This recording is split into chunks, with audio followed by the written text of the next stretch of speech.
प्रेरितों का काम उसका 4 अध्याय उसका 36 और 37 इस प्रकार से लिखा है। यूसुफ नाम साइप्रस का एक लेवी था, जिसका नाम प्रेरितों ने बरनबास अर्थात शांति का पुत्र रखा था। 37 वचन, उसकी कुछ भूमि थी जिसे उसने बेचा और दाम के रुपए लाकर प्रेरितों के पांव पर रख दिए। आइए छोटी सी प्रार्थना करें। पिता पुत्र पवित्र आत्मा के नाम से प्रभु, जो हम आज बरनबास के जीवन से कुछ सीखते हैं परमेश्वर, बरनबास के जीवन के प्रभाव से, उनके जो लाइफ समर्पण से कुछ हम बातें सीखते हैं। हे परमेश्वर, आप हमारी मदद और सहायता करें कि ये जो लेसन है हमारे जीवन के लिए, सेवकाई के लिए आशीषमय रहे। पिता पुत्र पवित्र आत्मा के नाम से मांगते हैं, आमीन। तो कुछ आज हम बरनबास के जीवन से कुछ जो उनके लाइफ के कुछ प्रभाव हैं उनके बारे में हम सीखेंगे कि कैसे परमेश्वर की सेवकाई में वो आए और कैसे परमेश्वर की सेवकाई के लिए उन्होंने अपना जीवन समर्पण और सेवा उन्होंने दी। तो उसी के विषय में हम कुछ पाठ बरनबास के जीवन से हम सीखेंगे। और जैसे मैंने प्रेरितों के काम उसका 4 अध्याय उसका 36 और 37 वचन पढ़े, तो वहाँ पर उसका एक परिचय है कि कौन था बरनबास। बरनबास एक्चुअली उसका नाम वास्तव में क्या था? यूसुफ था। और ये साइप्रस देश का रहने वाला था और ये लेवी वंश से था, याजकीय वंश से था। और इनका नाम जो है प्रेरितों ने बदल करके क्या रख दिया? शांति का पुत्र रख दिया, या बरनबास रख दिया। लेकिन उनके जीवन का जो प्रभाव है, उनके जीवन के प्रभाव से कुछ पाठ जो हम सीख सकते हैं। और उन्होंने जो मुख्य काम किया, क्या किया? अपनी भूमि को बेचा और उसका पैसा ला करके कहाँ रख दिया? प्रेरितों के चरणों में रख दिया। ये जो जीवन है, ये जो समर्पण है और ये जो एक देने का हृदय है, ये बरनबास के जीवन से हम देख सकते हैं, वो सीख सकते हैं। जो पहला पाठ उनके जीवन से आप और मैं सीख सकते हैं वो ये है, वो उत्साह करने वाले व्यक्ति थे, प्रोत्साहन देने वाले व्यक्ति थे। और जब प्रेरितों की कलीसिया शुरू में बढ़ रही थी तो हमें जानकारी है कोई भी उनका कोई स्पॉन्सर नहीं था, कोई फाइनेंस का कोई सोर्स नहीं था, कोई इनकम का कोई साधन नहीं था। बस वो मछुआरे थे। और ये मछुआरे, उनका जो गुरु हैं प्रभु यीशु मसीह जब छोड़ के चले गए तो उनके मन में निराशाएं आई, हताशाएं आई। वो बैकस्लाइड होने लग गए थे, अपने पुराने व्यवसाय में छोड़ करके जा रहे थे। लेकिन परमेश्वर की पवित्र आत्मा की प्रेरणा के द्वारा, परमेश्वर के सामर्थ्य के द्वारा जब उन्होंने काम करना शुरू किया तो अद्भुत चमत्कार और चिन्ह भी उनकी कलीसिया में देखने को मिले। लोग जो है कलीसिया में अपने दान 10 मांस लाने लगे। और इवन लोग जो है बड़े बड़े घर के और विश्वासी, साधारण विश्वासी अपनी ज़मीनों को बेच करके, अपने घर की संपत्तियों को बेच करके वो जो धन इकट्ठा होता था प्रेरितों के चरणों में यानी कलीसिया में वो लाते थे। तो यहाँ पर बरनबास एक उदाहरण उनके लिए पेश हो गया। बरनबास एक उदाहरण उनके लिए बना। इसने अपनी भूमि को बेचा और बेच करके कहाँ रख दिया? प्रेरितों के चरणों के सामने रख दिया। तो पहला जो उनके जीवन से पाठ हम सीख सकते हैं वो ये है, दूसरों को प्रोत्साहन करने वाला व्यक्ति बनना है।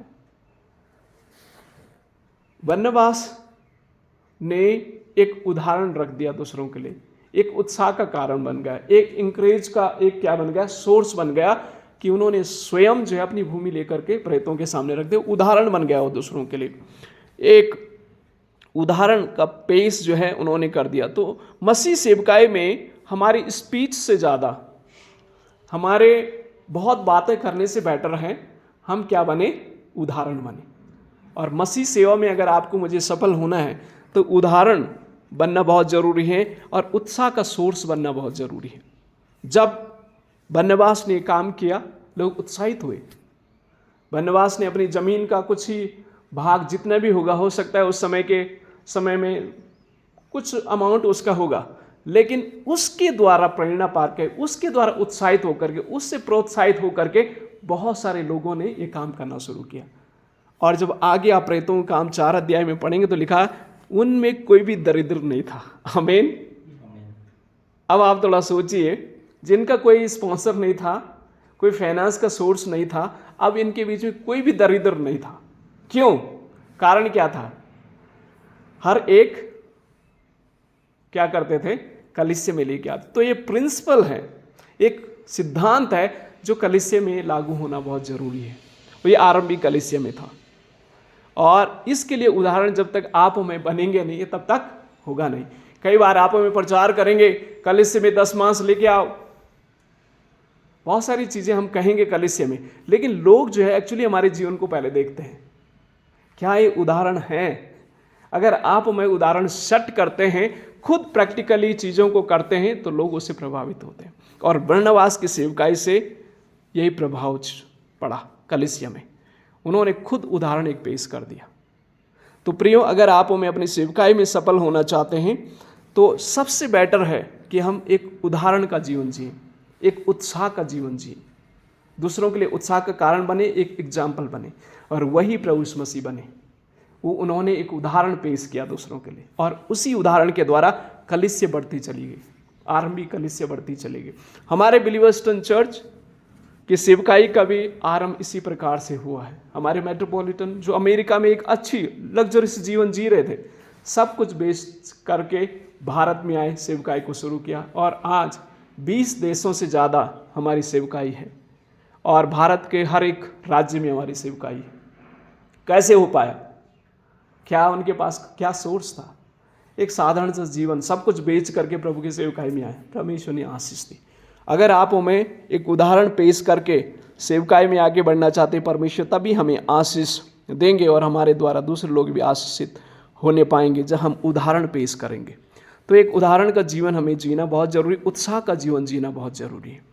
दूसरी बात, हम प्रेतों के काम उसका 9 अध्याय उसका 26 और 27 पद जब पढ़ते हैं, मैं आपके लिए पढ़ना चाहता हूँ। लिखा है, यरूशलेम में पहुंचकर उसने चेलों के साथ मिलकर जाने का उपाय किया, परंतु सब उससे डरते थे, क्योंकि उनकी को प्रतीति ना होती थी, यह नहीं हुआ कि वह चेला है।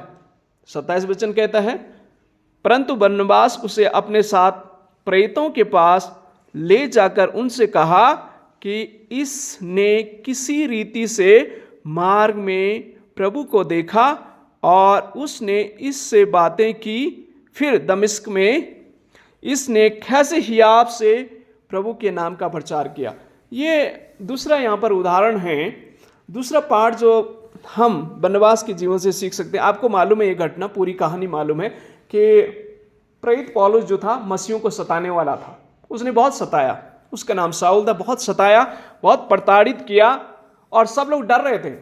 दमिश्क में भी जा रहा था कि मसीहों को मार करके हिरासत में डाले, इस काम से जा रहा था। लेकिन इत्तेफाक से प्रभु यीशु मसीह से उनकी मुलाकात होती है, एनकाउंटर होता है, उनका जीवन बदल जाता है। लेकिन ये बात किसी को हजम भी नहीं हुई और समझ भी नहीं आ पाई, कैसे ये व्यक्ति बदल जाता है। क्योंकि लोगों के मन में उसकी पुरानी जो एक उसका स्वभाव था, उसके जो कार्य उसने किए थे, वो लोगों के मन में था। तो यहाँ पर प्रेरित भी और अन्य लोग भी एक्चुअली उसे स्वीकार नहीं कर रहे थे। पर यहाँ पर देखिए, बरनबास वो व्यक्ति था जिसने एक्चुअली पौलुस की मदद की, पौलुस को स्वीकार किया, और पौलुस को स्वीकार करते हुए उसने कहा, बरनबास ने अपने साथ एक्चुअली उसे लेने के लिए राजी हुआ और उसकी गवाही दी। तो दूसरी बात आप हमें क्या सीख सकते हैं बरनबास के जीवन से, वो ये है, believe in the potentiality of others. और दूसरे हिंदी में कहा जाए तो हमें क्या जो है, दूसरों की क्षमता पर विश्वास करना चाहिए। दूसरों की क्षमता पर हमें विश्वास करना चाहिए। Believe in potentiality of others. पौलुस कितना पोटेंशियल प्रभु की सेवकाई के लिए था, बरनबास इसको देख पाया, अन्य लोग इसको उस समय नहीं देख पाए। परमेश्वर कैसे पौलुस को इस्तेमाल कर सकता है, इस बात को कौन देख पाया? बरनबास देख पाया। अगर बरनबास भी खिलाफ हो जाता है, शायद पौलुस को कोई स्वीकार नहीं करता कलीसिया में, और कलीसिया में जो उसका योगदान है हमें कलीसिया में आज देखने को भी नहीं मिलता। लेकिन बरनबास वो व्यक्ति था जिसने उसको क्या किया, उसको अपने साथ लिया। दूसरा, उसकी एक्चुअली गवाही भी दी कि परमेश्वर ने इसके जीवन में काम किया है, प्रभु ने इसके जीवन को परिवर्तन किया है। तो उसके साथ खड़ा होने वाला कौन था? बरनबास था। क्या आप और मैं देख पाते हैं लोगों के जीवन में कि ये परमेश्वर के कार्य के लिए इस्तेमाल हो सकता है? कई बार आप और मैं लोगों के बिग पॉइंट को ज़्यादा फोकस करते हैं, लोगों की कमजोरी को ज़्यादा फोकस करते हैं, उस पर ज़्यादा हम ध्यान देते हैं, उसके नेगेटिव एस्पेक्ट में हम ज़्यादा ध्यान देते हैं। लेकिन कई बार उनके अंदर जो अच्छे गुण हैं, उनके अंदर जो पोटेंशियलिटी है, उनके अंदर जो अच्छी क्षमता वो गुण है, उसको हम इग्नोर कर देते हैं। कारण क्या है? क्योंकि हम उनकी वीकनेस को देखते हैं। प्रेरित पौलुस के जीवन में वो कमजोरी थी, उसकी वीकनेस थी कि उसने कलीसिया को सताया, कमजोरी थी उसकी। पर उसकी कमजोरी को नहीं, प्रेरित बरनबास ने क्या देखा? उसके अंदर क्षमता देखो, पोटेंशियलिटी देखी कि कैसे परमेश्वर के लिए इस्तेमाल हो सकता है। तो प्रियो, आपको मुझे भी बरनबास के जीवन से सीखना चाहिए। हमें दूसरों की कमजोरी को नहीं, लेकिन उनकी अच्छाई पर फोकस करें और उनका साथ दें, उनकी मदद करें। और यही प्रेरित बरनबास ने किया, और इसीलिए कलीसिया में हम देखने पाते हैं प्रेरित पौलुस जो है कलीसिया का एक प्रेरित का हिस्सा बन जाता है। आज आप हमें उनके जीवन से सीख सकते हैं, ये पाठ सीख सकते हैं कि दूसरों की कमजोरी में नहीं, पर उनकी अच्छाई पर फोकस करें और उनका साथ दें, उनकी मदद करें। और जब आप हमें साथ देते हैं, परमेश्वर को महिमा मिलती है, और कमजोर व्यक्ति भी जो है परमेश्वर की सेवकाई के लिए बलवंत हो सकता है। क्योंकि अगर मैं अपने शब्दों में कहूँ तो 99% पौलुस की सबके माइंड में वीकनेस थी कि ये क्या है, खड़ूस व्यक्ति है, खूंखार व्यक्ति है, मसीहों को सताने वाला है। 99% नेगेटिव बातें थी सबके मन में, स्पेशली विश्वासियों की मैं बात कर रहा हूँ, प्रेरितों की बात कर रहा हूँ उस समय। लेकिन अगर बरनबास नहीं होता, उसका साथ नहीं देता, उसके साथ खड़े नहीं होता, तो शायद प्रेरित पौलुस भी निराश होकर के मालूम नहीं कहाँ चला जाता। लेकिन उसने उसका साथ दिया। प्रियो, आपको मुझे भी ऐसे लोग जो प्रभु के सेवकाई के लिए, आप उनको दैविक शक्ति परमेश्वर से मांगे, हे प्रभु ऐसा दृश्य, ऐसा गुण हमें दे कि लोगों की कमजोरी को नहीं, लेकिन उनकी अच्छाई को फोकस करते हुए उनका मार्गदर्शन करें, उनका साथ करें। और ये गुण जो है हम किससे सीख सकते हैं? प्रेरित बरनबास से सीख सकते हैं। अगली बात, जब मैं 15 अध्याय में आता हूँ, प्रेरितों का काम 15 अध्याय, उसके 36 वचन में इस प्रकार लिखा है, कुछ दिन बाद पौलुस ने बरनबास से कहा कि जिन जिन नगरों में हमने प्रभु का वचन सुनाया था, आओ फिर उनमें चलकर अपने भाइयों को देखें कि वो कैसे हैं। 37 वचन कहता है, तब बरनबास ने यूहन्ना को, जो मरकुस कहलाता है, साथ लेने का विचार किया। 38 पद कहता है, परंतु पौलुस ने उसे, जो पंफूलिया में उनसे अलग हो गया था और काम पर उनके साथ ना गया, साथ ले जाने का अच्छा ना समझा। वचन 39 कहता है, सो ऐसा टांटा हुआ, या दूसरे शब्दों में कहा ऐसा वाद विवाद हुआ कि वे एक दूसरे से अलग हो गए, और बरनबास ने मरकुस को लेकर जहाज पर साइप्रस को चला गया।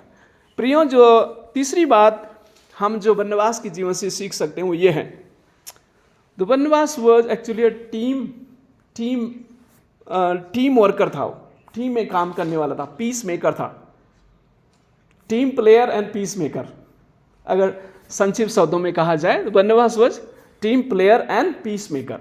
यानी बरनबास जो था टीम के साथ काम करने वाला और टीम को शांति के साथ आगे ले जाने वाला व्यक्ति था। यहाँ पर पौलुस और बरनबास का भले मरकुस के लिए वाद विवाद खड़ा हुआ, लेकिन बरनबास जो है मरकुस को सौभाग्य देता है, अपॉर्चुनिटी देता है काम करने के लिए, और उसको अपने साथ लेके जाता है। और आपको मालूम है, मरकुस रचित सुसमाचार लिखने वाला वही व्यक्ति है। बहुत ही सिंपल शब्दों में लिखता है। अगर बरनबास उसे उत्साहित नहीं करता, सेवकाई में नहीं लेके जाता, तो शायद ये भी निराश होकर के बैकस्लाइड हो सकता था। लेकिन बरनबास के जीवन से सीखे, टीम में काम करना सीखे, पीस मेकर बने। कई बार आप में क्या होते हैं, हम दूसरों की बुराई बहुत कर लेते हैं, दूसरों में वाद विवाद लेके आते हैं, टीम में हमें पसंद नहीं होता है। अगर आप हमें सफल होना चाहते हैं, किसी भी फील्ड में जाइए, आप स्पोर्ट्स में जाइए, टीम में काम नहीं करेंगे तो सफल नहीं हो सकते। ये सिर्फ स्पोर्ट्स की बात नहीं है, जीवन के किसी भी क्षेत्र में अगर आप आगे बढ़ना चाहते हो तो टीम में जो आप में काम करते हैं उसमें सफलता है, उसमें आशीष है। और देखो प्रभु यीशु मसीह वो परमेश्वर थे, लेकिन फिर भी उन्हें 12 प्रेरितों की आवश्यकता पड़ी, यानी टीम में उन्होंने भी काम किया। तो be a team maker, team player and peacemaker, यानी टीम के साथ काम करें और शांति के साथ काम करें। और बरनबास के जीवन से आप और मैं ये पाठ सीख सकते हैं कि हमारे जीवन में भी बहुत सारे ऐसे लोग होंगे जिनको हम पसंद भी नहीं करते, ऐसे लोग भी आपको मिलेंगे, पर क्या आप और मैं बरनबास के समान ऐसे लोगों का सहयोग करके उनको उत्साहित करेंगे? अगर हाँ उत्साहित करेंगे तो ये बहुत बड़ा एक रिजल्ट आ सकता है उनके जीवन से। बरनबास ये मरकुस के जीवन से देखिए एक सुसमाचार लिख दिया उन्होंने। तो प्रियो, कोई ना कोई ऐसा व्यक्ति हमें बनना है जैसा बरनबास था कि टीम में काम करने वाले व्यक्ति बने। ओके, मैं आगे बढ़ना चाहता हूँ। जब प्रेरितों का काम 11 अध्याय में हम आते हैं, उसमें लिखा है 11 अध्याय उसका 22 वचन में इस प्रकार लिखा है, तब उनकी चर्चा यरूशलेम की कलीसिया के सुनने में आई और उन्होंने बरनबास को अन्ताकिया भेजा। 23 वचन कहता है, वहां पहुंचकर और परमेश्वर के अनुग्रह को देखकर आनंदित हुआ और सबको उपदेश दिया कि तन मन लगाकर प्रभु से लिपटे रहें। वचन 24 कहता है, क्योंकि वह एक भला मनुष्य था और पवित्र आत्मा से परिपूर्ण था और बहुत से लोग प्रभु में आ गए। आमीन। प्रियो, बरनबास का जो जीवन था, actually he was a servant leader, एक सेवक का अगुवापन था उनका, सर्वेंट लीडर था वो। उनकी सेवा और समर्पण के कारण, उनके भले काम को देख करके, उनके जीवन को देख करके परमेश्वर ने कलीसिया को आशीषित किया। क्यों? एक सेवक का जीवन उनका था। He was a servant leader. आप और मैं अगर बरनबास के समान अपने जीवन में एक सेवक का गुण अपनाएंगे, परमेश्वर आपको आशीष देगा, आपके द्वारा दूसरे लोग भी आशीष पाएंगे। और लिखा है प्रभु उसके साथ था, कलीसिया बढ़ती चली गई और बहुत सारे लोग क्या है, प्रभु में आ गए। कैसे आ पाए? क्योंकि उनका जो एक दास, एक सेवक का अगुवाईपन उनका था। अगर आप में सेवा में आगे बढ़ना चाहते हैं, प्रभु यीशु मसीह एक क्लासिकल एग्जाम्पल हमारे सामने है। प्रभु यीशु मसीह परमेश्वर होते हुए भी अपने प्रेरितों के पैर धोते हैं, एक सेवक का नमूना छोड़ के चले जाते हैं। आज आप में सेवकाई में सफल होना चाहते हैं, अपने लीडरशिप में सफल होना चाहते हैं, लेकिन कई बार हमारा एटीट्यूड बदल जाता है, कैरेक्टर बदल जाता है। लेकिन आप मुझे बरनबास के जीवन से सीखने, servant life style, servant leadership will help you to success in ministry। और वो बहुत ज़रूरी है, वो बरनबास के जीवन से हम देख सकते हैं। और उसका जीवन ही एक्चुअली दूसरों को बहुत ही प्रभावित कर बैठा और बहुत सारे लोग प्रभु में भी जुड़ गए। तो परमेश्वर बरनबास का जीवन चरित्र हमारे जीवन में दे और हम लोग भी जो हैं। और आपको मालूम है अंटियोक में, अन्ताकिया में मसीह जो है क्रिश्चियन पहली बार कहे गए, है ना। क्रिश्चियन जो शब्द है अन्ताकिया में ही पहली बार इस्तेमाल किया गया। ये किसकी सेवकाई और किसकी कलीसिया का प्रभाव था? बरनबास की सेवकाई और उसकी कलीसिया का प्रभाव, उसका जीवन का प्रभाव था। लोगों ने देखा, बरनबास को देखा, उसकी सेवकाई को देखा, उसके कार्य को देखा, उसके भले कार्यों को देखा, लोग प्रभावित हो गए, प्रभु में जुड़ गए। फिर लोगों ने क्या कहा? ये क्रिश्चियन है, यानी क्राइस्ट के पीछे चलने वाले क्रिश्चियन है। प्रियो, क्या आप में ऐसा उदाहरण पेश कर सकते हैं? ऐसा जीवन जी सकते हैं? हाँ, जब बरनबास जी सकते हैं तो आप में भी जी सकते हैं। ये गुण अपने जीवन में अपनाएं और परमेश्वर से कहें प्रभु हमें आशीष दें, और परमेश्वर निश्चित देगा। मैं आगे बढ़ना चाहता हूँ।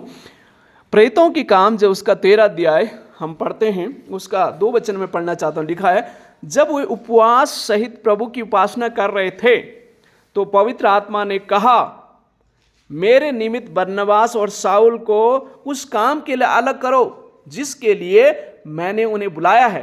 3 वचन कहता है, तब उन्होंने उपवास और प्रार्थना करके और उन पर हाथ रख करके उन्हें विदा किया। ये किन्होंने किया? प्रेरितों।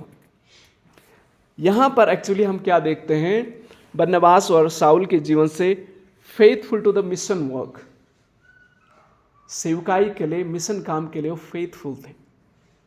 और जब फेथफुल पाए गए, प्रेरितों ने भी साउल को, बरनबास को क्या किया, हाथ रख करके प्रार्थना उपवास के साथ उन्हें मसा करके फिर उन्हें मिशन कार्य के लिए आगे भेजा।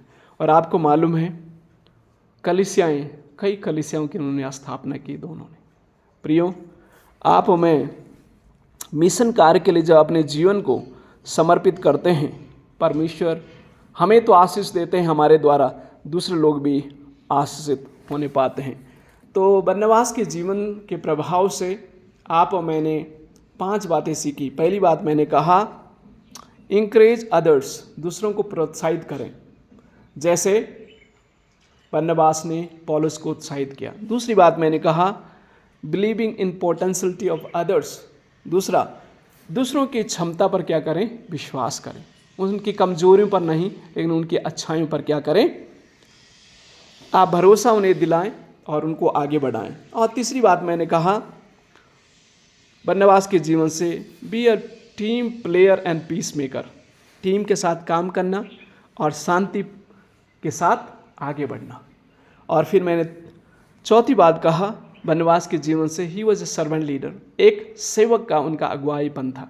और सेवक का अगुवाईपन का प्रभाव के कारण अंताकिया में लोग मसीह कहलाए और बहुत सारे लोग प्रभु में भी आए।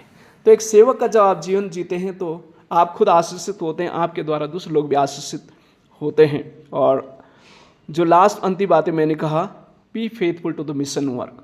एक्चुअली अल्टीमेट कॉल आपकी मेरी वही है, मिशन के कार्य के लिए आगे बढ़े। मेरे प्रिय भाई बहनों, बहन हमारी नहीं है लेकिन हम जो भाई लोग यहाँ पर हैं, हमारा मिशन के लिए हमें बुलाया है, ये डिवाइन कॉल परमिशन है दी। अगर आप हमें इस मिशन काम के लिए चूक रहे हैं तो एक्चुअली आप जितने भी इस संसार में हम लोग कमा लें, ये सब यहीं रह जाएगा। लेकिन सबसे बड़ा धन वो है जो मिशन काम के लिए, प्रभु की जो बुलाहट, जो कॉल उसने आपको दी, उसके लिए जो आप काम कर रहे हैं, उसका प्रतिफल वहाँ पर भी है। ये संसार की धन दौलत जो भी आप हमें इस समय कमाएंगे इस दुनिया में, ये सब यहीं रह जाएगा, किसी ने साथ नहीं लेके गए। लेकिन आज भी बरनबास अपनी जमीन को कलीसिया में रखा और आज भी वो जीवित है। आमीन। देखो क्या बरनबास के पास था, उसने अपना जीवन प्रभु को दे दिया। धन दौलत शान शौहरत सब यहीं रह जाएगी, लेकिन प्रभु के लिए जो आप करते हैं, प्रभु के लिए जो देते हैं, वो हमेशा अमर रहता है और परमेश्वर उसका प्रतिफल हमें देगा। तो प्रभु इन वचनों के द्वारा हमें आशीष दे